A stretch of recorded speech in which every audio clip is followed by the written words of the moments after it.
श्री गणेशाय नमः. श्री सरस्वते नमः. श्री सद्गुरुभ्यो नमः.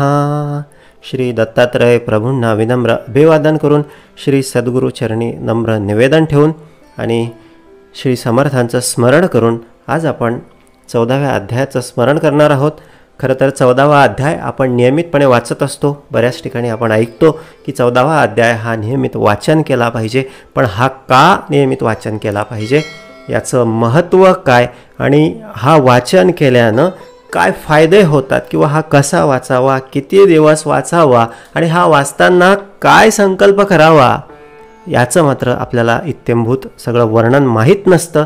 म्हणून आजचा हा व्हिडिओ, या व्हिडिओच्या खाली किंवा कमेंट बॉक्समध्ये 14वा अध्याय संपूर्ण अर्थासह सांगितलेला आहे, त्याची लिंक दिलेली आहे. एकदा आपण हा व्हिडिओ ऐकल्यानंतर त्याचंही पूर्णपणे श्रवण करावं, जेणेकरून आपणाला 14वा अध्याय, त्याचं महत्त्व काय आणि त्याच्यामध्ये किती सामर्थ्य आहे, तो आपल्याला किती आत्मस्थिती देतो हे आपल्या सहज लक्षात येईल. म्हणून आत्ता आपण सुरुवातीला खरं तर हा 14वा अध्याय का वाचावा याचं सगळं वर्णन या व्हिडिओमध्ये बघणार आहोत. आता कलियुग सुरू आहे आणि कलियुगामध्ये श्री दत्तात्रेयांनी गाणगापुराला आणि त्या कुरवपुराला श्रीपादांच्या रूपानं, नृसिंह सरस्वतींच्या रूपानं अवतार घेतला आणि आपल्या सगळ्या सामान्य जनांचा उद्धार केला. खरं तर एखादा अवतार जेव्हा होतो तेव्हा ते क्षेत्र, संपूर्ण क्षेत्र हे पुण्यपावन झालेलं असतं. कारण जेही अवतारी पुरुष झाले ते त्या ठिकाणी सामर्थ्य रूपानं तसेच असतात. कारण एखादा अवतार जर त्या ठिकाणापासून कार्य करून गेला तर तो त्या ठिकाणी अंशात्मक रूपानं कार्य करत असतो. किंवा कुठलाही अवतार असेल, आजही आपण श्रीरामांना भेटू शकतो, आजही आपण श्रीकृष्णांना भेटू शकतो, कारण ते सगळे प्रकाश सगळ्या या स्वरूपामध्ये विलीन झालेले आहेत. ते या सगळ्या ब्रह्मांडामध्ये अस्तित्वात गेलेले आहेत. आणि त्यांचं जर एखाद्या भक्ताकडे स्मरण असेल तर ते निश्चितपणे ते पुन्हा त्या सगळ्या अनुरेणू एकत्र होऊन पुन्हा त्या सगळ्या मूर्तिमंत स्वरूपामध्ये साकारू शकतात. म्हणून बऱ्याच भक्तांना आजही अयोध्येमध्ये श्रीकृष्ण आल्याचे दिसतात. हनुमंत कोणाला दिसत असतात, कोणाला त्या ठिकाणी श्रीराम दर्शन देत असतात. त्याच्यामागचं कारण हेच आहे की आत्मा हा कधीच मरत नाही. भगवंताचं तर जाऊच द्या, आपला देखील आत्मा हा कायम शाश्वत आहे आणि तो अमर आहे. त्याला कोणीच मारू शकत नाही. तो काय करतो, फक्त कपडे बदलतो. जसं मनुष्य कपडे बदलतो तसं तो फक्त शरीर बदलतो. आधी तो अव्यक्त स्वरूपात असतो, व्यक्त स्वरूपात तो शरीर धारण करतो आणि पुन्हा अव्यक्तामध्ये मिसळून जातो. पण एखादे जे सिद्ध पुरुष असतात, एखादे जे योगी पुरुष असतात, त्याच्या भक्तांनी जर त्यांना बोलावलं किंवा आठवण केली किंवा तेवढी निष्ठा, तेवढी अनन्य भक्ती जर त्यांची असेल तर त्यांच्यासाठी पुन्हा हे सिद्ध पुरुष, हे योगी पुरुष पुन्हा ते सगळे अनुरेणू एकत्र होऊन पुन्हा सदेह त्यांच्यासमोर येऊन उभे राहतात. हे त्यामागचं शास्त्र आहे आणि हे सिद्ध झालेलं आहे. बऱ्याच ग्रंथांमध्ये, बऱ्याच ऑटोबायोग्राफीमध्ये याचा उल्लेख आलेला आहे. म्हणून जेव्हा दत्तात्रय प्रभू गाणगापुराला, त्या ठिकाणी त्या कुरवपुराला, त्या सगळ्या परिसरामध्ये नृसिंहवाडी असेल, या सगळ्या ठिकाणी जेव्हा कार्य करून गेले तेव्हा त्यांचं सामर्थ्य आजही तिथे तसंच आहे. म्हणजे काय, ते कलियुगात कार्याला आले आणि कलियुगाचे ते अधिष्ठान बनले. कलियुगामध्ये त्यांचं सामर्थ्य सर्वात अधिक चालतं. कारण त्यांच्या इथे खाणाखुणा आहेत, त्यांच्या सगळ्या अस्तित्वाच्या सगळ्या आठवणी येथे आहेत, त्यांचा भक्त समुदाय येथे आहे. म्हणून ते प्रकर्षानं या ठिकाणी प्रकट होऊन आपल्या भक्तांचा उद्धार करत असतात. म्हणून या कलियुगामध्ये कलियुगाचं अधिष्ठान असलेल्या श्री दत्तप्रभूंना, श्री नृसिंह सरस्वतींचा जो सामर्थ्याचा भाग आहे तो गुरुचरित्र आहे. आणि या गुरुचरित्राचं अध्ययन, वाचन, पठन केल्यामुळे म्हणूनच आपणाला सामर्थ्य प्राप्त होत असतं. पण त्यातल्या त्यात 14वा अध्याय एवढा विशेष का? कारण त्यामध्ये प्रत्यक्ष त्या सायनदेवाला सद्गुरूंनी मृत्यूच्या तावडीतून सोडवलेलं आहे. गुरुचरित्रामध्ये इतरही अनेक अध्याय आहेत. कोणाला त्या ठिकाणी पुत्रप्राप्ती झाली, कोणाला धनप्राप्ती झाली, कोणाला विद्या झाली, कोणाच्या घरी श्री सद्गुरू दिवाळीला गेले, कोणाच्या घरचा घेवड्याचा वेल उपटून त्याला धनाचा हंडा सापडला, एखाद्याची वांज म्हैस दूध द्यायला लागली, एखाद्याचं कोड गेलं. पण या सगळ्यांपेक्षाही महत्त्वाचं काय आहे तर जीवन मरणाचा प्रश्न. त्या सायनदेवाला मृत्यूच्या ताब्यातून सद्गुरूंनी समर्थांनी सोडवलं. याचा अर्थ तुम्हा आम्हाला जन्म मृत्यूच्या फेऱ्यामधून सोडवणारा तोच आहे, तेच सद्गुरू सामर्थ्य आहे हे आपणाला कळावं म्हणून हा 14वा अध्याय दिलेला आहे. या 14व्या अध्यायामध्ये प्रत्यक्ष सद्गुरूंनी आपल्या भक्ताला अनेक अभिवचनं देऊन ठेवलेली आहेत आणि भक्तांना देखील गुरूंपुढे काय मागावं याचं संपूर्ण मार्गदर्शन या 14व्या अध्यायामध्ये आहे.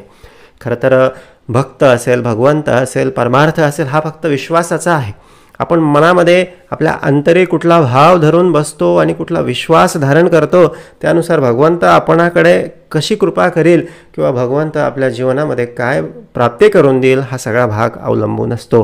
म्हणून जे काही आहे ना ते सगळं विश्वासावरच आहे. विश्वासता निरूपणी मोक्ष लागे तक्षणी. म्हणून हा विश्वास आपल्या अंतःकरणाकडे वाढावा म्हणून हा 14वा अध्याय दिलेला आहे. आणि या 14व्या अध्यायामध्ये भगवंतांनी प्रत्यक्ष दत्तात्रय प्रभूंनी आपणाला अभिवचनं दिलेले आहेत. ही खुद्द भगवंताची वचनं आहेत आणि ती शाश्वत असतात, ते चिरकालीन असतात, ती कधीही नाश पावत नाही आणि कालातीत असतात. कोणत्याही काळामध्ये त्यांचं सामर्थ्य, त्यांचं महत्त्व हे अमर असतं. म्हणून ही भगवद वचनं आपण रोज वाचली, ऐकली की ती भगवद वचनं आपणाला जशीच तशी लागू पडतात आणि मग ते आपल्या जीवनामध्ये बदल घडवून आणतात. आता काय भगवद वचनं दत्तांनी किंवा सद्गुरूंनी आपणाला या सगळ्या ग्रंथामध्ये सांगून ठेवलेली आहे. आम्ही तुमचे गावासमीपत वास करू हे निश्चित. कलत्र पुत्र इष्ट भ्रात मिळवून भेटा तुम्ही अम्मा. न करा चिंता असाल सुखे. सखळ अरिष्टे गेली दुखे. म्हणून हस्त ठेवती मस्तके भाक देती तयवेळी. ही भाकच आपणाला देऊन ठेवलेली आहे.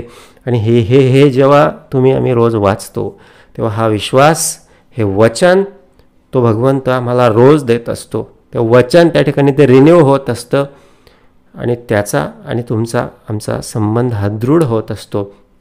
तो भगवंत तुमचा आमचा अंकित होत असतो. तुमच्या आमच्या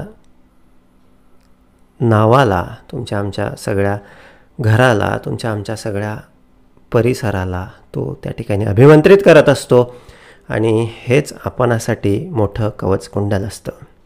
याच 14व्या अध्यायामध्ये तो सायनदेव नावाचा जो ब्राह्मण होता त्याला वध करण्यासाठी म्हणून त्या क्रूर यवनानं बोलवलेलं होतं. आता वध, मृत्यू म्हणजे यापेक्षा मोठं संकट काहीच नाही. हा 14वा अध्याय आम्हाला रोज आश्वस्त करतो की कितीही मोठं संकट येऊ द्या, तुम्हाला श्री सद्गुरू कधी सोडणार नाहीत. तुमचा सद्गुरू तुम्हाला या सगळ्यांपासून काढण्यामध्ये समर्थ आहे. भय सांडूनी तुवा जावे, क्रूर यवना भेटावे, संतोषोनी प्रिय भावे, पुनरपी पाठवेल आम्हापाशी. किती मोठं संकट येऊ द्या, आपण मनामध्ये जर पुनरुच्चार केला ना, माझा सद्गुरू आहे, माझ्या सद्गुरूंनी मला अभिवचन दिलेलं आहे, भय सांडून तुवा जावे, क्रूर यवना भेटावे, संतोषोनी प्रिय भावे, पुनर्पाटील आम्हापाशी. बोलले तो मला परत आणणारच आहे आणि तोपर्यंत तो बसलेलाच आहे. जववरी तू परतवून येसी असो आम्ही भरवशी, तुवा आलिया संतोषी जाऊ आम्ही येथून. आणखी काय हो, या 14व्या अध्यायामध्ये भगवंताने आम्हाला सांगूनच ठेवलेलं आहे की तुझे वंश पारंपारी सुखे नांदती पुत्र पौत्री, अखंड लक्ष्मी तया घरी निरोगी होती शतायुषी. हा नुसता वाचण्याचा भाग नाही, हे वाचून समजून घेऊन त्या स्थितीमध्ये उभं राहण्याचा भाग आहे.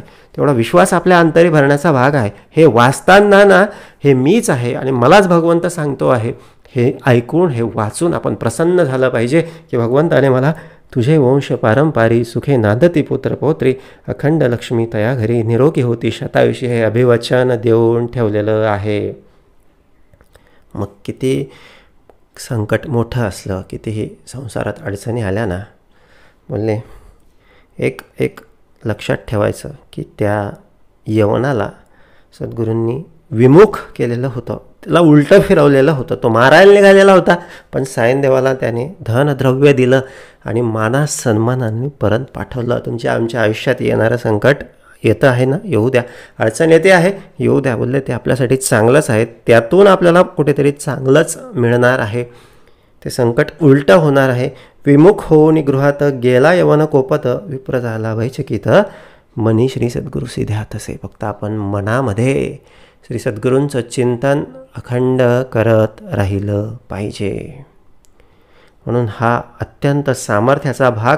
यासाठीच समर्थांनी, यासाठीच सद्गुरूंनी आपणाला देऊन ठेवलेला आहे की जेणेकरून आपल्या हृदयामध्ये हे सद्गुरू स्मरण, हा सद्गुरूंवरचा दृढ विश्वास रोज दृढ झाला पाहिजे किंवा त्याचं रोज आपणाला स्मरण झालं पाहिजे. आणि हे स्मरण जर झालं ना, ज्याचे हृदय श्री सद्गुरू स्मरण त्यासी कैचे भय दारुण, काय मृत्यून बाधे जाणं, अपमृत्यू काय करी. गुरु म्हणजे गुरुबल. गुरुबल हे सर्वात श्रेष्ठ असतं. आपली दशा, ग्रहदशा किती का वाईट असू द्या, कोणता का गुरु लागलेला असू द्या, 8वा असू द्या, 12वा असू द्या की 13वा असू द्या, बोलले गुरुबल जर आपल्या जवळ असेल ना, कोणताच राहू, कोणताच केतू आपल्या कुंडलीमध्ये आडवा पाय घालवू शकत नाही. म्हणून हे गुरुबल आपण रोज वाढवलं तर कसलीच भीती नाही, कसलीच भूताप्रेताची कसलीच भीती नाही. गुरु हा सगळ्या मात्रेवरचा उपाय आहे, सगळ्या आजारांवरचा उपाय आहे. गुरु ही मास्टर चाबी आहे. कारण या तिन्ही देवांचं एकत्रित सामर्थ्य गुरूंच्या अंगी एकवटलेलं असतं. किंबहुना हे तिन्ही देव त्या ठिकाणी गुरु म्हणून जन्माला आलेले असतात. उद्धरावया सगरासी, गंगा अनिली भूमिसी. म्हणून हे अभिवचन रोज घेण्यासाठी, सद्गुरूंना रोज भेटण्यासाठी, जीवन मरणातून सुटण्यासाठी, हे आपल्या गुरुबल वाढवण्यासाठी, या कलियुगाचं जे प्रचंड सामर्थ्य आहे बोलले त्याचं आपण फक्त स्मरण करावं, एवढा हेतू या 14व्या अध्यायाच्या रोज वाचण्यामध्ये आहेत. आता ह्याला कसं वाचायचं? आता बऱ्याच जणांना बऱ्याच मार्गामध्ये गुरुचरित्र वाचावं असं सांगितलेलं असतं. त्या ठिकाणी त्यांनी त्या पद्धतीनं वाचलं, ती गुरु आज्ञा असते, सद्गुरू आज्ञा असते, तरी त्याच्यातून निश्चितपणे उत्तमच फलप्राप्ती होत असते.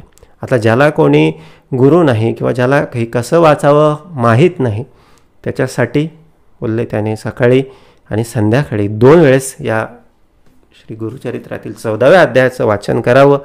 किती दिवस करावं? तसं तर रोज वाचलं तर फारच उत्तम आहे.